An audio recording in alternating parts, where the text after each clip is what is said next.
Welcome to the Sage Thought Leadership Podcast, transforming the way people think and work so their organizations can thrive. Well, hi everyone, and welcome to our podcast. I'm Ed Kless, and with me today is Mac Schlesinger. Mac has gone from minimum wage warehouse worker to Amazon tycoon. His Amazon journey began over 10 years ago when he started buying discounted goods from the local shopping mall and selling it for profit online.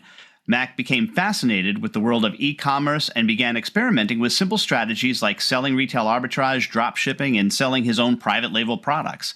After growing his online business to over 7 figures, he discovered the key ingredients to hacking the Amazon game, and now he helps other Amazon sellers do the same. Welcome to the Sage Thought Leadership Podcast, Mac Schlesinger. Thank you so much, Ed. It's my honor to be here, and thanks for the invite. Well, first off, Mac, why do you do what you do? The number one question, right? Yep. So that's a good question because,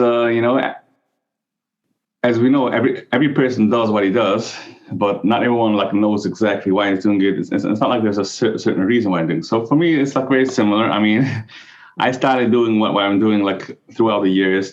This came up, that came up. Once you start doing something, everything, things start coming your way. So it's not always there's a specific reason why it is, but overall, I mean, I'm involved in servicing Amazon sellers, so and with a variety of different things. But in general, I mean, for me, the reason why I do it is because I love the idea of servicing people. I mean, I've always been involved, even as a teenager, I used to go to hospitals, sleep with patients, and help people, in different organizations and stuff, charity stuff. So that was always my thing. So I remember when I started on business, I started as selling products versus services. But I felt like there's something it's not enough for me. It doesn't motivate me. When I started the services, I mean, it came in by accident, But when I started feeling fulfilled. This is what I want to do. This is what I like doing. But within the services, I started doing different things, marketing and consulting and events and all this different stuff. Well, tell me more about these PowWow events that you do.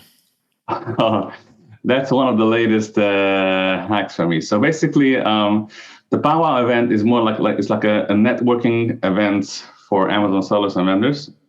I mean, right now we already did 3 events, and we already considered as the number one Amazon networking event in the world. So this is what our speakers, our vendors, our sellers are saying.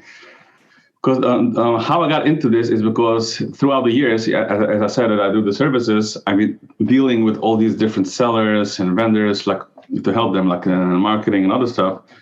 So I've been constantly being asked to maybe do events, bring everyone together in one room, and let's have a party. Let's do some business, be productive. I mean, I always had it on the back of my mind, but finally I met with my amazing partners that we do it together, and we decided let's do this. But we decided that if we're anyways doing it, we're not going to do it the same as any other event, just another event, typical, boring. We took it up a notch, and we made this event a next level, real different. So when's the next one coming up? So the next one is in June. We're planning it on June. So usually we're doing it twice a year, one in the summer, one in the winter. And in between, we're doing smaller events, more specific. For example, now it's January, so we're working now on a more exclusive event in March, which is called the Aggregator Show. The Aggregator Show is something that I don't know if you're familiar with the Amazon industry, that the aggregators lately are buying up Amazon businesses for millions of dollars and stuff. So we make an event for them to bring the top aggregators and the top sellers that are eligible to exit their company, to buy it. And we're going to bring them together under one roof for 2 days. And we're going to have a party, an event and speeches and discussions and trade show and all these stuff. So it's a networking event to bring those folks together and potentially really create larger businesses from that. Yeah. Mm-hmm. So what have you found has been the most challenging thing about doing these events? So about these events, I mean, obviously, first of all, in the beginning when we started, it was right after COVID. So it was a new thing that people started doing face-to-face, in-person meetings, events.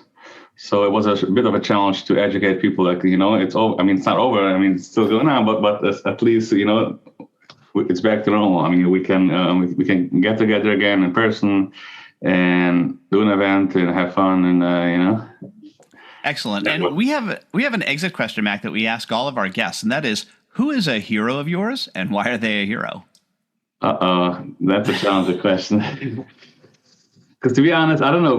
Throughout the years since I started going into business, I've been inspired by so many different people. But I don't, to be honest, I don't have like one specific person that I look up to, or I follow him, or I mean him on her or her. So it's basically, I've been learning so much from every different, like from reading books, from watching podcasts, from going to shows, from meeting people. Like I learn from everyone something. So for me, every person is a hero for me, because there's always anything to learn from anyone. So yeah, this is. Well, maybe give me a book that particularly inspired you in the last, say, year or so that you've read. So I don't know, because for me, reading books is something that I really want to do, but it's kind of challenging because I don't know what it is. If it's one of these mental issues, which I start reading and then my mind starts thinking and I can't focus. So that's my issue why I'm not reading books. But I remember the first book was the E-Myth. I think the E-Myth by what's his name? Michael Gerber. Michael Gerber, yeah. So that was a great book for me, especially for the first book in the beginning when I started my business, because it really teach me like it's, having a business is not like just doing a hobby or doing like it's a real business, and this is how it's supposed to be run. So it really helped me in all of my businesses that I'm involved in. And lastly, Mac, how can somebody contact you? Don't knock on my door at night, but you can always. So first of all, I'm pretty active on LinkedIn. LinkedIn is like you can always search for me, like Mac MAC, Mac Schlesinger, and send me a connection request, and let's get in contact. And also on WhatsApp. WhatsApp, I'm very active on. WhatsApp, I can give you the number. It's 845-288-1740. So that WhatsApp account I keep very active, so to communicate with clients and people, especially business. And I also post like a lot of statuses on WhatsApp, so to keep sellers up to date with the latest news and trends and information about selling on Amazon. All right. Max Schlesinger, thanks so much for being a guest on the Sage Thought Leadership Podcast. Thank you. My pleasure. Review and subscribe by searching your podcast player of choice for Sage Thought Leadership Podcast.